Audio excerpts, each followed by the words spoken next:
हमारे शरीर में जो लिवर है ये करीब करीब ये मानिए कि 1.5 किलो का एक अंग होता है जो छाती से शुरू होके पसलियों तक के जरा सा नीचे तक होता है। और इसका मेन काम ये होता है कि हमारे खाने की पाचन शक्ति को ठीक रखना। इसके अंदर से बाइल जूसेस निकलते हैं जो कि हमारा खाना जो हम खाते हैं उसको हजम करने में मदद करते हैं। लिवर के ही नीचे पित्त की थैली लगी होती है जो पित्त को बनाती नहीं है बट स्टोर करती है। उसमें पित्त उसमें जाके स्टोर होता है। फिर जब आदमी कुछ घी तेल वाला या तला या सादा भी खाना खाता है तो पित्त की थैली सिकुड़ के पित्त को अमाशय में छोड़ देती है जिससे कि खाना हजम हो जाता है। कुछ तो छोटी छोटी बीमारियां होती हैं और कुछ भयानक बीमारियां होती हैं।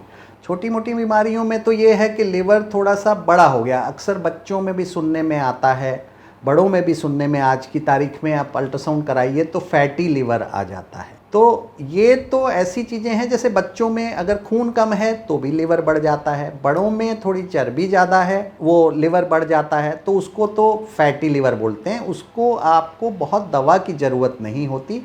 जो फैट है शरीर का उसको आपको कम करने के लिए कोशिश करनी चाहिए। फिर जिगर की और जो बीमारियां हैं जैसे उसमें फोड़ा हो जाता है, वो इन्फेक्शन आंतों से जिगर में पहुंच जाता है, इससे फोड़ा हो जाता है। मरीज को दर्द होगा, बुखार आएगा और अगर प्रॉपर टाइम पे इलाज ना किया जाए तो हालत ख़राब भी होने लगती है। उसका समय से इलाज करिए तो वो ठीक हो जाता है। लिवर सिरोसिस एक चीज़ ये मानिए कि जैसे लिवर, पूरे लिवर में बीमारी हुई फिर वो लिवर सिकुड़ने लगता है, उसको लिवर सिरोसिस बोलते हैं। इसका जो सबसे ज़्यादा प्रमुख कारण जो है वो है शराब। शराब पीने से जो आमतौर पे बोला जाता है लिवर ख़राब हो जाता है, तो लिवर धीरे धीरे धीरे धीरे करके पूरा लिवर ख़राब होता रहता है और अल्टीमेटली सिरोसिस हो जाती है। और भी कारण हैं, जैसे अभी बताया था कि फैटी लिवर है, चर्बी जिनमें ज़्यादा है उनमें फैटी लिवर अगर ग्रेड 3 होता है और बहुत समय तक रहता है उनमें भी सिरोसिस हो सकता है। या किसी को वायरल इन्फेक्शन की वजह से पी लिया होता है और वो वायरल इन्फेक्शन ख़त्म नहीं होता, जिसको हेपेटाइटिस बी या सी बोलते हैं, अगर वो बना रहता है तो वो भी आगे चल के सिरोसिस का रूप ले लेता है। सिरोसिस को ये मानिए कि पूरा लिवर में खराबी थी, वो ठीक नहीं हुई, थोड़ी थोड़ी खराबी बनी हुई है और वो लिवर सिकुड़ गया। लिवर फेलियर ये कहा जाता है कि 80% से ज़्यादा जब लिवर ख़राब होने लगता है तब लिवर फेलियर के लक्षण सामने आते हैं। लिवर फेलियर में क्या होगा कि आदमी को एक तो भूख बिल्कुल ख़त्म हो जाती है, वो तो थोड़ा भी लिवर ख़राब होता है तब भी कम हो जाती है।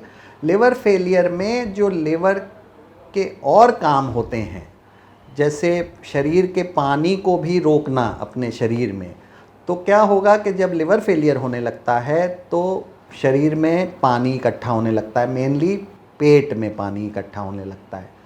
पीलिया काफ़ी ज़्यादा हो जाता है। पता ऐसे चलता है कि पेशाब पीली होने लगती है, आँखें पीली हो जाती हैं, तो पीलिया की मात्रा काफ़ी ज़्यादा बढ़ जाती है। उल्टियाँ काफ़ी ज़्यादा होने लगती हैं। लिवर का एक काम ये भी होता है, जो शरीर में यूरिया होता है उसको भी एक्सक्रीट करता है, मतलब गंदगी को।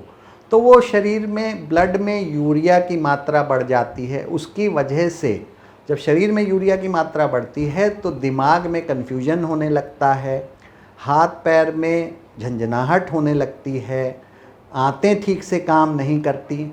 मतलब ये मानिए कि लिवर फेलियर एक स्थिति वैसी आ जाती है कि जिसमें मरीज की हालत काफ़ी गंभीर हो जाती है और अगर बहुत अच्छे से उसका इलाज ना हो पाए तो बचने की भी संभावना बहुत कम हो जाती है। लिवर प्रत्यारोपण आज की तारीख में ठीक ठाक नंबर्स में होने लगा है, और जैसे किसी का लिवर सिरोसिस की वजह से ख़राब हो गया या और किसी कारण से एकदम से लिवर फेलियर हो गया, तो दूसरे किसी का कंपैटिबल लिवर, इसमें बस ये है कि पूरा लिवर नहीं निकाला जाता जो देने वाला है, तो ये जीवित लोग भी लिवर अपना दे सकते हैं, लिवर जिसका ख़राब हो चुका है। तो थोड़ा सा हिस्सा लिवर का, पहले तो वो ख़राब वाला लिवर निकाल दिया जाता है, उसकी जगह थोड़ा सा लिवर उस मनुष्य में लगा दिया जाता है और वो धीरे धीरे करके ग्रो हो जाता है लिवर। होता क्या है, प्रत्यारोपण आपने दूसरे के शरीर का मैच जरूर किया हुआ है, बट दूसरे के शरीर का अंग आपके शरीर में लगा है, चाहे वो लिवर हो चाहे किडनी हो। तो उन लोगों को जो हमारे अंदर का डिफेंस सिस्टम है, जिसको इम्यून सिस्टम कहते हैं, वो दवाएं देनी पड़ती हैं जिससे कि वो डिफेंस सिस्टम थोड़ा सा कमज़ोर रहे, ताकि उस लिवर को वो एक्सेप्ट कर ले। तो जब हम ये मानिए ना कि जब हम अपना डिफेंस सिस्टम कमज़ोर कर रहे हैं तो हमें और सावधानी बरतनी पड़ती है, नहीं तो कोई भी बाहर का इन्फेक्शन हमें पकड़ सकता है। इसलिए बाहर का खाना पीना, बाहर बहुत ज़्यादा निकलना, ये सब चीज़ों का ध्यान रखना पड़ता है कि हमें छोटे से छोटा भी इन्फेक्शन ना होने पाए। लिवर एक शरीर का हिस्सा है, जो शरीर को स्वस्थ रखने के लिए शैलियाँ हैं वही लिवर को भी स्वस्थ रखती हैं। मेन पहला ये है कि आपका जो खान पान है वो पौष्टिक होना चाहिए, बैलेंस्ड होना चाहिए, और पानी की मात्रा प्रॉपर होनी चाहिए, फल सब्जी पूरी मात्रा में होनी चाहिए।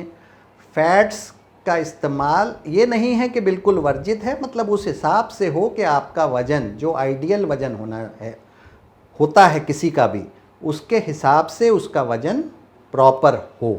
तो जब वज़न प्रॉपर होगा तो लिवर भी प्रॉपर रहेगा। और बाकी एक्सरसाइज का बहुत बड़ा रोल है कि एक्सरसाइज, जो बहुत एक्सरसाइज नहीं कर सकते वो अपना पैदल चलना या सैर करना वो ही काफ़ी है उन लोगों के लिए। पित्त की थैली जिगर में जो सीधा हिस्सा होता है जिगर का, उसमें पसली के नीचे लगी होती है, जिगर के बिल्कुल नीचे लगी होती है पित्त की थैली। और जैसा कि पहले बताया कि इसमें पित्त बनता नहीं है, जिगर से पित्त निकलता है, एक नली में जाता है, वो नली फिर पित्त की थैली से जुड़ी होती है, फिर पित्त की थैली में वो पित्त जाके स्टोर हो जाता है। वो स्टोर रूम की तरह, जैसे हमारे घर में स्टोर रूम होता है, वैसे ही लिवर का वो स्टोर रूम है। तो उस थैली में वो पित्त रहता है। जब मनुष्य खाना खाता है तो वो सिग्नल्स आते हैं, तो पित्त की थैली सिकुड़ती है और पित्त आंत में रिलीज़ हो जाता है। तो इसलिए ये ज़रूरी है कि पित्त की थैली के बारे में भी जान लें, क्योंकि पित्त की थैली में रहता है, कभी कभी वो गाढ़ा हो जाता है और उसमें आपने सुना होगा पथरियाँ हो जाती हैं। ये करीब करीब 100 में 8 से 9 लोगों में पित्त की थैली में पथरी बन जाती हैं। अगर पथरी बन जाती है तो मनुष्य को काफ़ी ज़्यादा पेट में दर्द उठ सकता है, उसको उल्टी हो सकती है। कभी कभी पित्त की थैली से निकल के पथरी, जैसे पित्त जाता है उस नली में चला जाता है तो आंत तक जाती है, उससे पीलिया हो सकता है। तो अगर पेट में सीधी तरफ दर्द हो रहा है तो अपने चिकित्सक को दिखाना चाहिए, और अल्ट्रासाउंड में अगर पित्त की थैली में पथरी निकलती है तो उसके ऑपरेशन के बारे में सोचना चाहिए। लोगों में ये भी भ्रांतियां हैं कि ऑपरेशन कराने से हम खाना नहीं खा पाएंगे, ऐसा कुछ नहीं है। पित्त की थैली निकलने के बाद भी जिगर से पित्त बनता रहता है, बस ये होता है कि वो डायरेक्ट आंत में जाता रहता है। उससे कभी कभी, मतलब 100 में 2-3% लोगों में ये होता है कि अगर आपने ज़्यादा घी तेल का खाना खाया तो आपको डायरिया हो सकता है, उसके अलावा कोई और परेशानी नहीं होती है। तो जिसको पित्त की थैली में पथरी है उसको अपना परामर्श करके आराम से निकलवा लेना चाहिए। और आज की तारीख में पित्त की थैली दूरबीन से निकाल दी जाती है, तो एक दिन ज़्यादा से ज़्यादा 2 दिन भर्ती से ये काम हो जाता है। ये लोगों में भ्रांतियां हैं कि दूरबीन से पित्त की थैली नहीं निकाली जाती, सिर्फ पथरी निकाली जाती है। ऐसा बिल्कुल गलत है।